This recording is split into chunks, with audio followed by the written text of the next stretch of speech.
What I'm going to do here is I'm going to kind of compare what I gathered from Jerry Kaplan's book on artificial intelligence and Harari's book on Homo Deus. So Kaplan tells us that AI will change the way we live, work, play, seek a mate, educate our young, care for our elderly, upend our labor markets. It'll reshuffle our social order, and it will strain all of our institutions. I think the important word here is that he focuses on is the word strain, because I actually see them as fundamentally changing all of our institutions. So as we take economics as an example, okay, economics without scarcity and without status, the economic system is more than just strained, it's fundamentally changed. And so I think that some of what I see in the book and in all the chapters, the chapter on lawyers and stuff like that, is basically he takes a lot of our institutions, political, economic, and keeps them inside the box, even though the ideas of what we're talking about are outside the box. So it makes it difficult to really hold on to what he says. Next, he says that the technology itself, AI, is capable of independent thought and capable of independent action, or if it's not now, it will be soon. And then he says that it's our job to limit their creation and limit their use. Now, I think that that's another area where we have trouble, because I don't know how you can have independent action and limit their creation and limit their use. That sounds like the old Genesis story or a Pollyanna story of how we're going to limit something that is independent.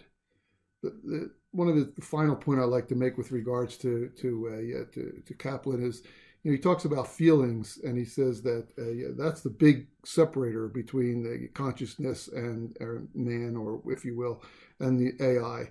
And what he says is that if it doesn't contain the requisite breath of life to deserve moral consideration, that's how he looks at the artificial intelligence.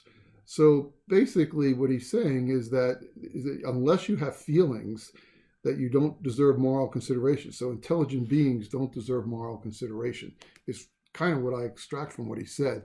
And that means that, and we looked at Harari, and Harari talks about how consciousness and intelligence are decoupling from each other. So it certainly means that I don't think he agrees that consciousness and intelligence can ever be decoupled, that's fine, but that's a difference.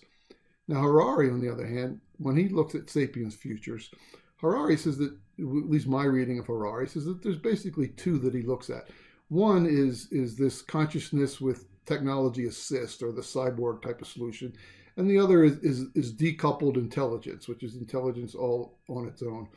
The first one, the consciousness with technology assistance, the challenge there is that it's still our consciousness. So it's still the consciousness of this being species that was, got to the top of the food chain. It's still dangerous and cruel. And so we're talking about bioengineering by a morally inept species. And that's kind of a challenge, right? But the consciousness morality that derives from that, right? If you look at the other side of the coin, the intelligence, actually it comes from as an enabler.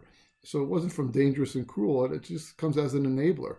So the intelligent morality may actually be different. So I'm not sure that he doesn't pick one over the other. He just says that there are two of the ways that things are happening. And I think that that's what he wants us to think about.